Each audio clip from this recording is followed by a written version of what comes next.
నల్గొండగడ్డ కంచర్ల అడ్డ అన్నట్టుగా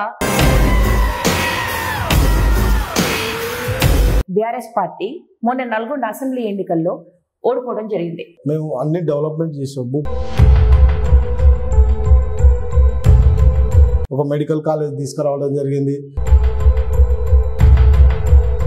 భూపాల్ రెడ్డి గారు అధికారంలో ఉన్నారు. తను అధికారంలో ఉన్నప్పుడే మీరు రాజకీయ ప్రస్థానం మొదలు పెట్టారా? అసలు ఒక ఎంపీ క్యాండిడేట్ గా మీరు సెలెక్ట్ అవుతారనుకున్నారా? కేసీఆర్ గారు నన్ను నమ్మి, నా కమిట్మెంట్ నమ్మి, నా గత చరిత్రను నమ్మి, ఇతడైతేనే ఈ పార్టీ రేపు గెలిచినా ఓడినా ఏదైనా ఈ పార్టీ కమిట్మెంట్ ఉంటాడనే నమ్మకంతో నాకు టికెట్ ఇచ్చిండు.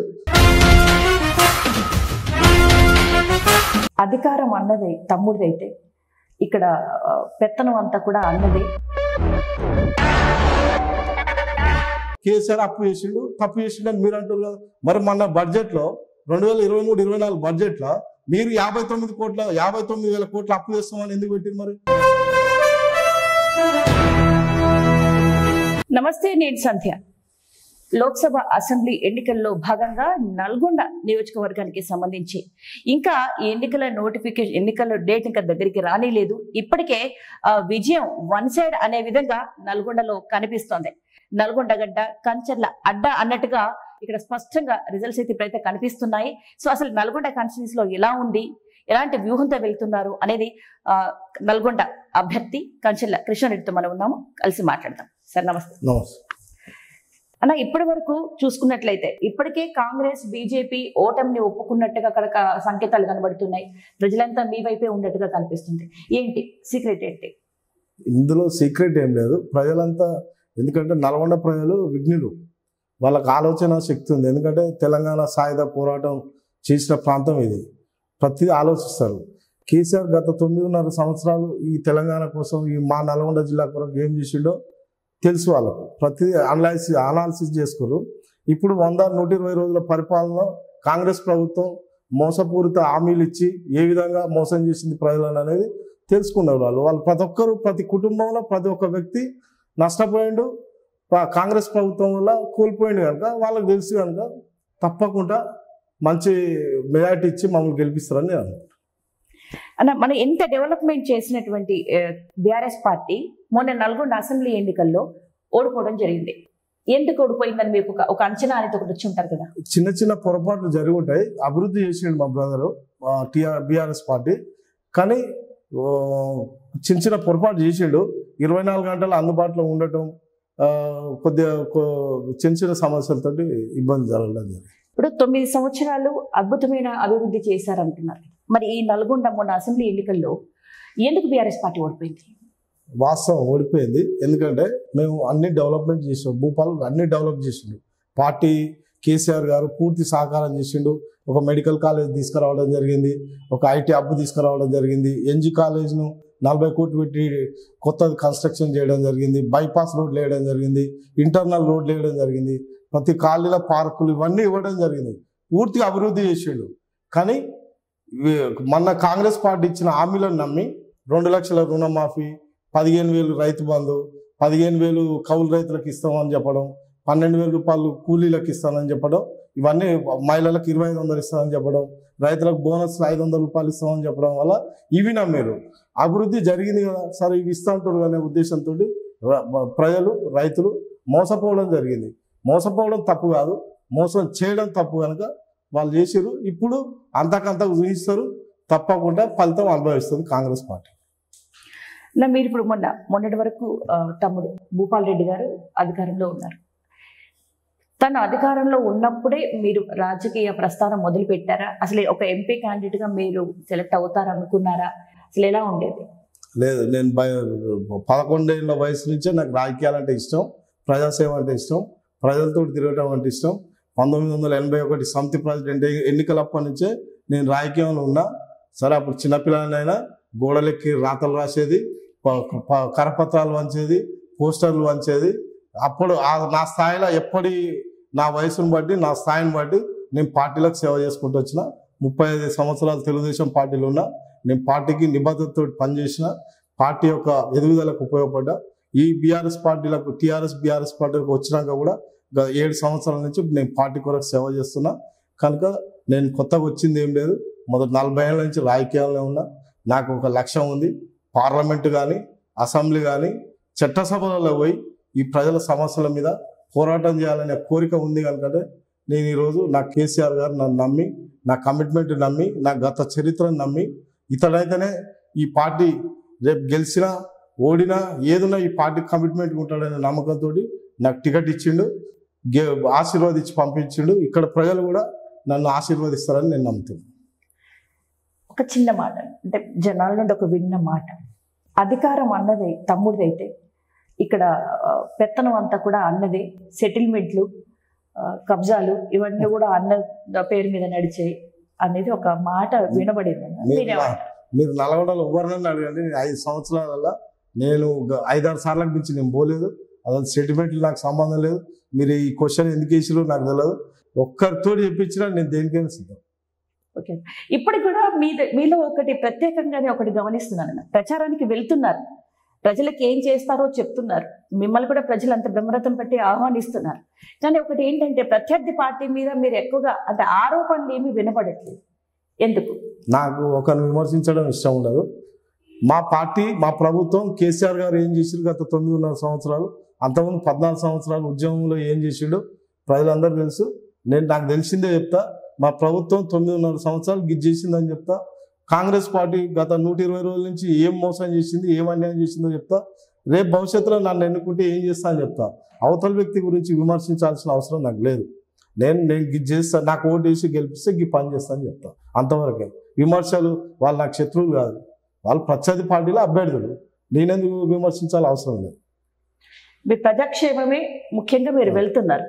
సో ఇప్పుడు మీ గెలుపు దాదాపు ఖరారైనట్టుగా, అంటే మీకు భయపడి బీజేపీ అభ్యర్థిని కూడా మారుస్తామనేటువంటి టాక్ వినబడుతుంది. ఏమంటారు? దాని మీద నో కామెంట్. నేనేమంటాను, అది వాళ్ళ పార్టీ అంతర్గత విషయం కనుక అందులో నేను చెప్పేది ఏముండదని నేను. ఇక్కడ గమనించాల్సిన విషయం ఏంటంటే నల్గొండ కాంగ్రెస్ కి ఒక కంచుకోట లాంటిది అంటాం. అలాంటి దాంట్లో బీఆర్ఎస్ మనకు గెలుపొందింది. సో ఇప్పటికీ కూడా బీఆర్ఎస్ వర్సెస్ కాంగ్రెస్ గా అక్కడ నడుస్తూ ఉంటది. ఇప్పుడు కాంగ్రెస్ బలహీనాలు మీరేం గమనించారు? ఎప్పుడైనా కంచుకోటలు ఉండవు మేడం. ఏ పార్టీకి కంచుకోటలు ఉండవు. ఎందుకంటే కంచుకోట ఉంటే మరి 2014లో టీఆర్ఎస్కి 6 సీట్లు ఎందుకు వస్తాయి, 2018లో 11 సీట్లు ఎందుకు వస్తాయి? కంచుకోట అనేది ఉండదు. ప్రజలే కంచుకోటలు. ప్రజలు ఏ నిర్ణయం తీసుకుంటే వాళ్ళకి ఏం కావాలనుకుంటే అదే చేస్తారు. ఎప్పుడైనా ప్రజలే తెలివికల్లోళ్ళు. మామూలుగా నాయకులు ఏమనుకుంటారంటే మేము తెలివికల్లోళ్ళం అనుకుంటారు, కానీ ప్రజలే తెలివికల్లోళ్ళు. మన చూపించారు కదా రిజల్ట్, రేపు కూడా చూపిస్తారు తప్పకుండా. రేపు ప్రజలు ఏ విధంగా కాంగ్రెస్ పార్టీ మీద వ్యతిరేకత ఉందో తప్పకుండా చూపిస్తారు. గతంలో గవర్నమెంట్ చేసిన అప్పుల వల్లనే మొత్తం నిధులు మొత్తం లేకుండా చేశారు, వీళ్ళు దోచేశారు కాబట్టి మేము ఈ 6 గ్యారెంటీని అమలు చేయలేకపోతున్నాం అనే మాట కాంగ్రెస్ నుండి వినబడుతుంది. దీనికి ఏమంటారు? అవును, 2014 కంటే పూర్వం కూడా 2 లక్షల అప్పు ఈ తెలంగాణ ప్రాంతానికి 2 లక్షల కోట్ల అప్పు ఇచ్చారు. మరి దాన్ని ఏమంటారు? అది అప్పు అన్నారా? మరి 2 లక్షల కోట్లే మీరు లెక్కేయండి, అదే 6 లక్షల కోట్లు అవుతుంది మిత్తితో వేస్తే. అందులో ఎప్పుడైనా ఏ ప్రభుత్వం అయినా ప్రభుత్వం కానీ ఒక ప్రైవేట్ వ్యక్తి కానీ అప్పు చేస్తేనే డెవలప్ అవుతాడు. అప్పు చేయకుండా నా దాంట్లో నేనే చేసుకుంటా అంటే ఏ వ్యక్తి డెవలప్ కాదు. కనీసం 2 ఇల్లు కూడా కట్టలేడు. ప్రతి ఒక్కరు పెళ్లి సమయంలో ఇల్లు కట్టేటప్పుడు ఏదో టైంలో అప్పు చేస్తాడు. ప్రభుత్వాలు కూడా అప్పు చేసి ఆ అప్పును ప్రొడక్టివ్ అంటే ఉత్పాదకత ఖర్చు పెడితే ఈ దేశం కానీ ఈ రాష్ట్రం కానీ బాగుపడుతుంది. కేసీఆర్ ఏం చేసిండు? అప్పు 6 లక్షల కోట్లు చేసిండు. అంతకుముందు 2 లక్షల కోట్లు మీరు చేసిన అప్పే అది. తర్వాత వచ్చినాక ఈయన 4 నుంచి 4 లక్షల కోట్లు అప్పు చేసిండు. రైతులకు రైతు బంధు ఇచ్చిండు. పెట్టుబడి సాయం చేయడం వల్ల ఈ దేశంలో 1.12 లక్షల ఎకరాలకు నీరు అందించి దేశంలో అత్యధిక వరి పంట పండే ప్రాంతంగా మార్చిండు. దాదాపు 3 కోట్ల టన్నుల పంట, దాదాపు 12 కోట్ల మంది జనాభాకు మనం అన్నం పెడుతున్నాం. తెలంగాణ ప్రాంతం మన ప్రాంతానికంటే 3 ఎక్కువ మందికి అన్నం పెడుతున్నాం. ఇది మామూలు విషయం కాదు. అంతకుముందు 68 లక్షల టన్నుల వరిధాన్యం వస్తే ఇప్పుడు 3 కోట్ల టన్నుల వరిధాన్యం వస్తుంది. 4 వరిధాన్యం పెరిగింది. మరి ఇవన్నీ అప్పులు చేయడం వల్లనే, పెట్టుబడులు సాయం చేయడం వల్లనే, నీరు ఇవ్వడం వల్లనే, కరెంటు కొన్ని వేల కోట్లు పెట్టి కరెంటు తేవడం వల్లనే, కాళేశ్వరం 1,00,000 కోట్లు పెట్టి కాళేశ్వరం కట్టడం వల్లనే ఇవన్నీ జరిగినాయని నేను భావిస్తున్నాను.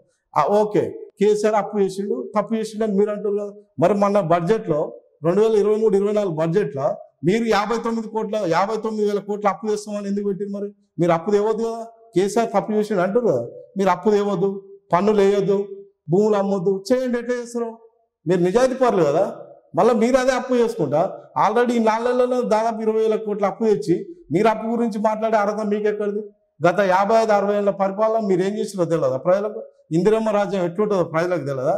కరెంటు కష్టాలు, యూరియా కష్టాలు, ఎన్ని నీళ్ళ కష్టాలు, ఊర్లలో బోర్ల కాడ బిందెలు పట్టుకొని తినే కష్టాలు ఇవన్నీ జనాలకు తెలియదా? కాకపోతే జనాలు ఎప్పటికప్పుడు మర్చిపోతుంటారు కనుక మర్చిపోయి మీ మోసపు మాటలు నమ్మి ఓటేయడం జరిగింది. తప్పకుండా తిరిగి మిమ్మల్ని తప్పకుండా దెబ్బ కొడతారని నేను నమ్ముతాను. దేశమంతా మోదీ హవా కొద్దిగా కనిపిస్తున్నా కూడా నల్గొండలో మాత్రం మోదీ మాటే వినబడదు. బీజేపీని అంత లేకుండా ఎలా చేయగలిగారు?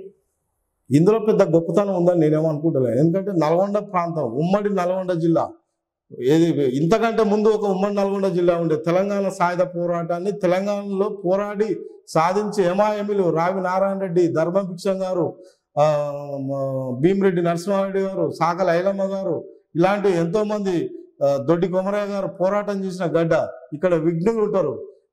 కొద్దిగా కమ్యూనిస్టు ప్రాంతం ఇది కనుక బీజేపీకి అంత సపోర్ట్ ఇస్తారని నేను అనుకోను.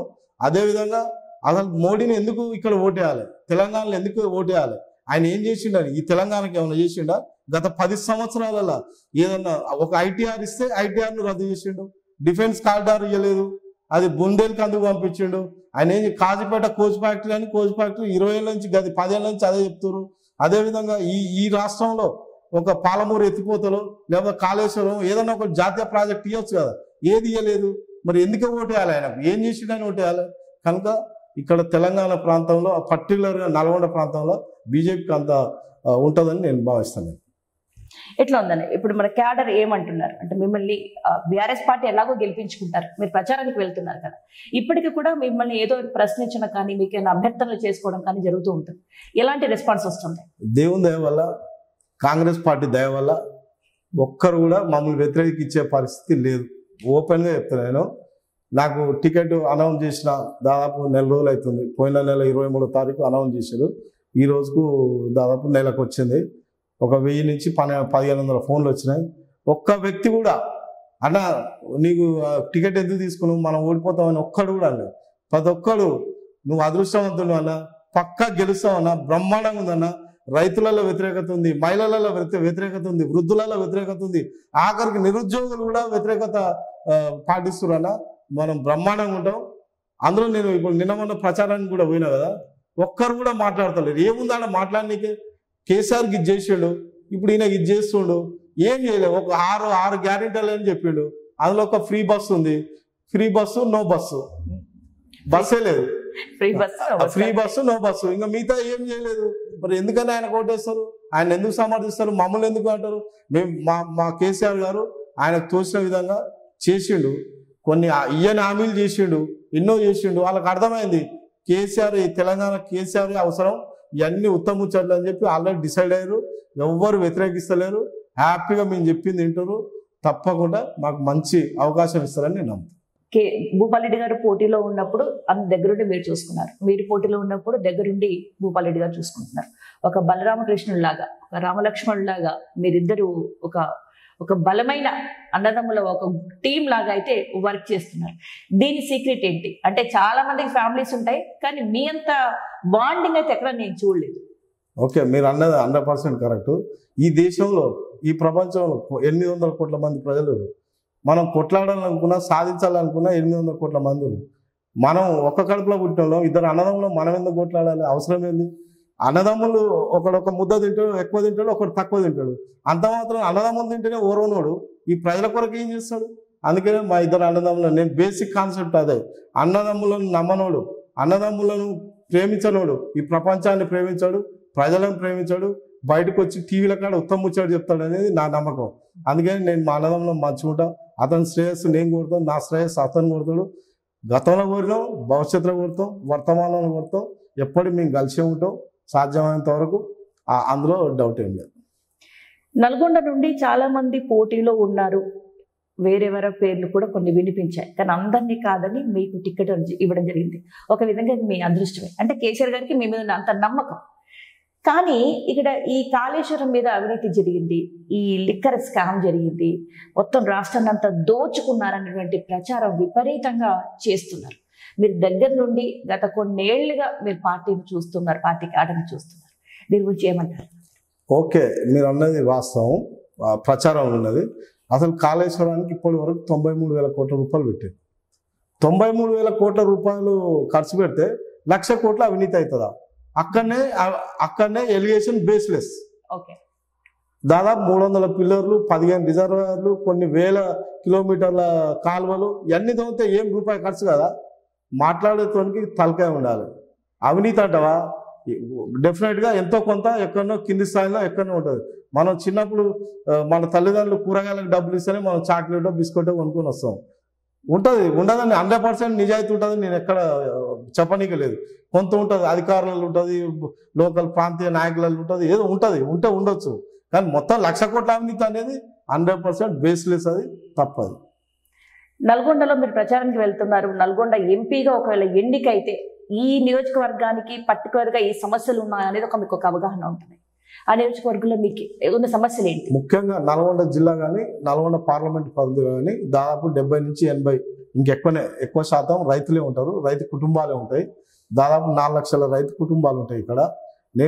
నేను యాజ్ ఎ రైతు బిడ్డగా, రైతు సమస్యలు అనుభవించిన వ్యక్తిగా, రైతు బిడ్డగా కూడా అనుభవించిన వ్యక్తిగా, ఎందుకంటే ఒక రైతు బిడ్డగా ఏం జరుగుతుందంటే, మా దగ్గర రైతులు కనుక అడవులు డబ్బులు ఉండేవి. మేము చదువుకునే వయసులో కూడా మేము స్నేహితులతో ఎక్కువ కలిసి తిరగలేం. ఎందుకంటే డబ్బులు ఉండే కనుక ఇప్పుడు వాళ్ళు 4 రూపాయలు పెడితే మనం 4 రూపాయలు ఖర్చు పెట్టాలి కనుక ఎప్పుడు మాకు ఫ్రెండ్స్ సర్కిల్ కూడా తక్కువ ఉంటుంది. ఇవన్నీ అనుభవించిన వాళ్ళం మేము కనుక రైతుల సమస్యల గురించి నేను 100% పోరాటం చేస్తా. జాతీయ రైతు ఆదాయం ఎంత అంటే నెలకు 10,214 రూపాయలు.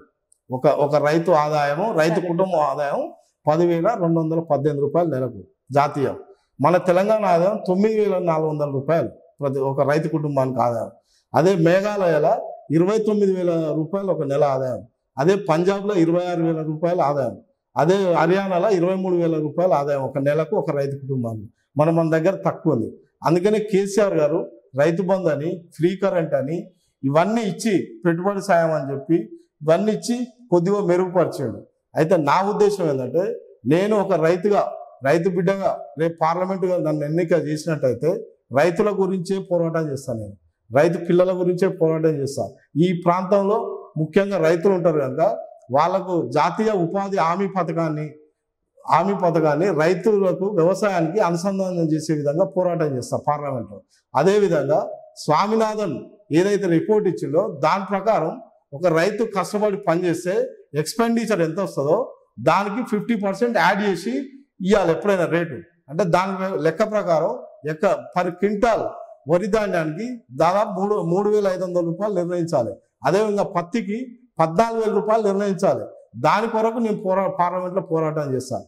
అదేవిధంగా బచావత్ ట్రిబ్యునల్ ప్రకారం కృష్ణానది పరివారక ప్రాంతం కానీ, గోదావరి పరివారక ప్రాంతం కానీ సరైన బచావత్ ట్రిబ్యునల్ ప్రకారం మన వాటా రానికి పోరాటం చేస్తానని చెప్పి నేను హామీ ఇస్తున్నాను.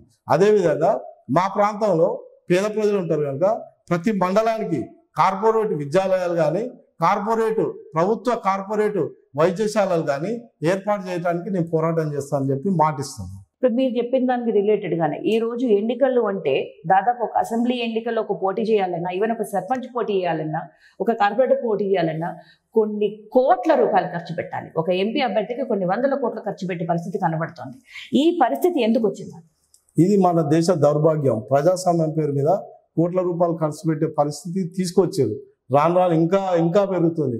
దానికి కంట్రోల్ చేయాలంటే 500 నోట్లు, 200 నోట్లు అన్ని బ్యాన్ చేయాలి. ఫస్ట్ బ్యాన్ చేసి భూముల రేట్లు యాక్చువల్గా ఉన్న రేట్ల రిజిస్ట్రేషన్ ఫీజులు కూడా పెంచడం జరగాలి.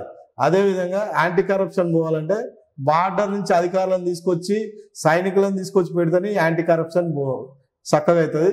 కనుక దాని మీద మన మోడీ గారు చర్యలు తీసుకోవాలి. ఎందుకంటే అదే ఈడీ అధికారులు, అదే ఏసీబీ అధికారులు, అదే ఐటీ అధికారులు, సిబిఐ అధికారులు మామూలు వాళ్ళని పెడుతున్నారు కనుక వాళ్ళు ఇన్ఫ్లుయెన్స్ అయ్యే అవకాశం ఉంటుంది ప్రభుత్వానికి.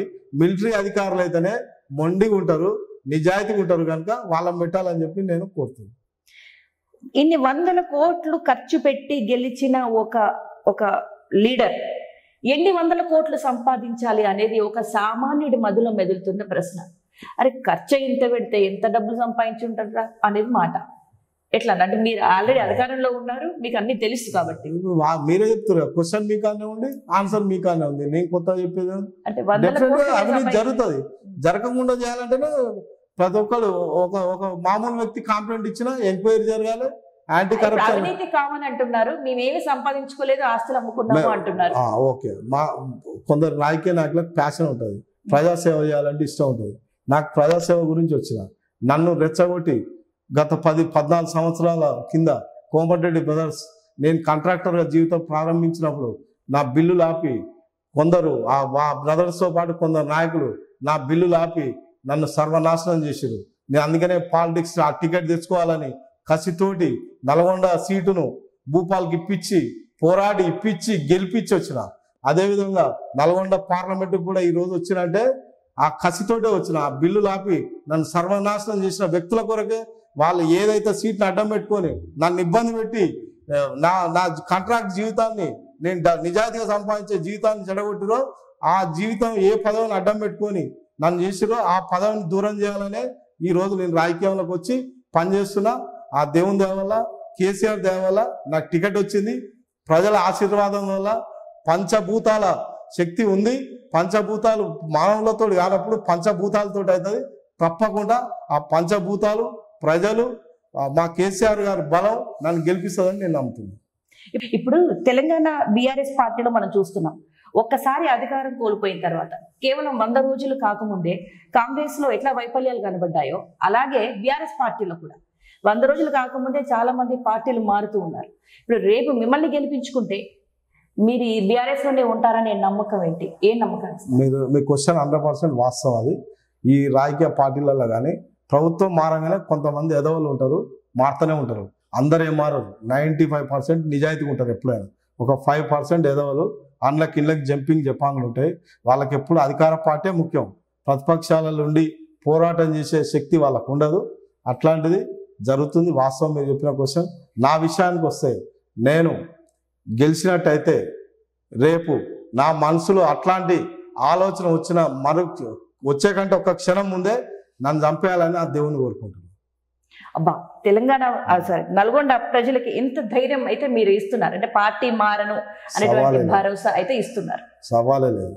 అంటే ప్రలోభ పెట్టడం, ఎన్నేళ్ళైనా పోరాటం చేస్తాను. ఇప్పుడు అందరి దగ్గరికి కాల్స్ పోయాయి, అందరినీ పిలిచారు, మా గేట్లు ఓపెన్ చేశారు, రేవంత్ రెడ్డి చెప్పారు. మీకు అలాంటి పిలుపు ఏమైనా వచ్చిందా మా పార్టీలోకి వచ్చి? వాస్తవం చెప్పాలంటే నాకు అట్లాంటిది రాలేదు. అతనికి తెలుసు, వీళ్ళు రారు మొండోళ్ళు అని తెలుసు. అట్లాంటి ఏం కాల్ రాలేదు. వచ్చినా మేము గేట్లు ఓపెన్ చేసినట్టుగా గేట్లు ఓపెన్ చేస్తే కొంతమంది లోపలికి వస్తారు, కానీ ప్రజలంతా బయటకు వెళ్ళిపోతారు. ప్రజలందరూ బయటకు వెళ్ళిపోతున్నారు గేట్ నుండి. ఇప్పుడు కేసీఆర్ మొన్న ఒక మాట అన్నాడు, 20 మంది ఎమ్మెల్యేలు నాకు టచ్ లో ఉన్నారు అన్నారు. మరి ఇప్పుడు వెళ్తున్న వాళ్ళంతా మిగతా వాళ్ళని తీసుకురావడానికి వెళ్తున్నారా? మరి ఈ స్ట్రాటజీ ఏంటి? సార్ మాటలు అంత ఈజీగా మనం తీసుకోవడానికి లేదు, ఏమై ఉండొచ్చు? దాని మీద నేను నో కామెంట్, ఎందుకంటే నాకు పూర్తిగా తెలియదు వాళ్ళ ఆలోచన ఎట్లుంది, వాళ్ళతో ఓట్ టచ్ నాకు తెలియని దాని గురించి నేను కామెంట్ చేయడం కూడా కరెక్ట్ పద్ధతి కాదు కనుక. అన్న ఫైనల్ గా నల్గొండ ప్రజలకు మీరు ఏం మాట చెప్తారు? నేను ఒక్కటే, మీకు ఒక రైతు బిడ్డగా నేను అడిగేది ఏంటంటే, మీకు ఇటువైపు నుంచి బీఆర్ఎస్ తరఫు నుంచి రైతు బిడ్డగా పోటీ చేస్తున్నాను. నేను కాంగ్రెస్ పార్టీ నుంచి మంత్రి బిడ్డ పోటీ చేస్తున్నాను.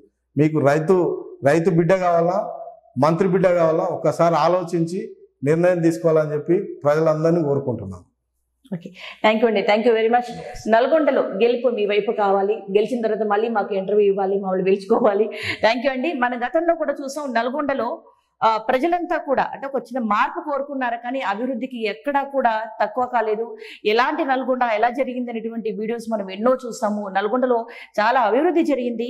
ఎక్కడో అంటే ప్రజల్లో చిన్న మార్పు కోరుకున్నారనేటువంటి అంశం మీదనే అక్కడ కొంచెం రిజల్ట్స్ అటు ఇటుగా అయ్యాయి, కానీ ప్రజలు రియలైజ్ అయ్యారు అనేటువంటి విషయం అయితే చెప్పినటువంటి నాయకులు చెప్తున్నారు.